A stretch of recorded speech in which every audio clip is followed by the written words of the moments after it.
warahmatullahi wabarakatuh. Halo semuanya, pada kesempatan ini kami akan memaparkan hasil laporan pemetaan keselamatan dan kesehatan kerja atau K3 yang telah kami lakukan di Laki Pusat Terapi, yang dimana itu sebuah fasilitas layanan kesehatan alternatif yang berlokasi di Jalan Wiromargo nomor 11A, Kecamatan Kuajen dan di Kota Malang. Sebelum masuk ke pembahasannya, kita akan memperkenalkan diri kita masing-masing. Saya Muhammad Alitofa Dimas Paraloga dengan NIM akhir 501. Lanjut dengan saya Muhammad Hairul Salih dengan NIM akhir 499.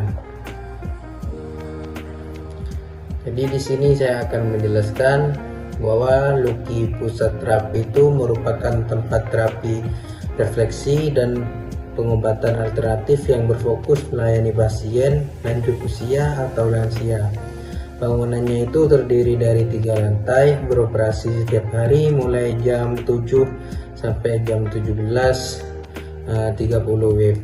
Yang membedakan tempat ini dari terapi pijat biasa adalah penggunaan alat terapi elektrik seperti konesim dan sabuk panas yang ditempelkan langsung ke tubuh pasien, sementara petugas hanya bertugas mengoperasikannya secara bergilir atau shift-shiftan.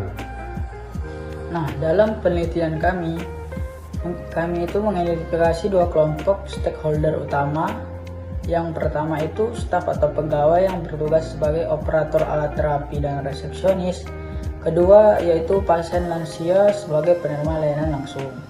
Nah, fokus ketiga kami itu terbagi menjadi 3, yaitu keselamatan bangunan, kesehatan kerja staf, dan keselamatan pasien. Nah, lanjut teorinya di sini. Jadi yang kami digunakan dalam penelitian ini adalah iceberg teori atau teori gunung es. Teori ini mengabarkan bahwa kerugian akibat kecelakaan terbagi menjadi 2. Biaya langsung yang berdampak di permukaan seperti biaya pengobatan pasien yang cedera hanyalah sebagian kecil. Jauh lebih besar adalah biaya yang tidak langsung yang tersembunyi di bawah permukaan, seperti hilangnya kepercayaan pasien, penurunan jumlah pelanggan, hingga potensi tuntutan hukum dari keluarga pasien. Nah, selanjutnya dari hasil observasi lapangan, kami menemukan beberapa potensi bahaya atau hazardnya, yang dimana hazard yang paling krusial yaitu hazard fisik, yang di kondisi tangga 3 lantai yang tidak dilengkapi strip anti-slip pada pijakan, serta pegangan tangan yang hanya berupa pita kain dekoratif, bukan handrail standar keselamatan. Dan selain itu juga, toilet yang letaknya bersebelahan langsung dengan tangga menciptakan potensi area basah dan licin pada jalur yang dilalui pasien lansia. Lanjut, selain hazard fisik, jadi di sini kami juga menemukan hazard kimia dari penggunaan cairan disinfektan untuk sterilisasi alat, hazard biologi dari kontak langsung alat terapi dengan kulit pasien secara bergantian, serta hazard kebakaran berupa penempatan apar yang diletakkan di lantai pada area tersembunyi tidak sesuai dengan standar keselamatan yang seharusnya digantung di dinding pada lokasi yang mudah dijangkau. Nah, kami juga mengklasifikasikan hazard ke dalam 3 tingkatan. Risiko tinggi atau merah mencakup kondisi tangga tanpa standar keselamatan dan penempatan apar yang tidak sesuai standarnya. Keduanya memerlukan tindakan perbaikan segera, di mana risiko sedang atau kuning meliputi kedekatan toilet dengan tangga, penataan kabel yang belum rapi, dan belum adanya SOP sterilisasi alat antar pasien. Lanjut, kami juga melakukan wawancara terhadap 4 responden.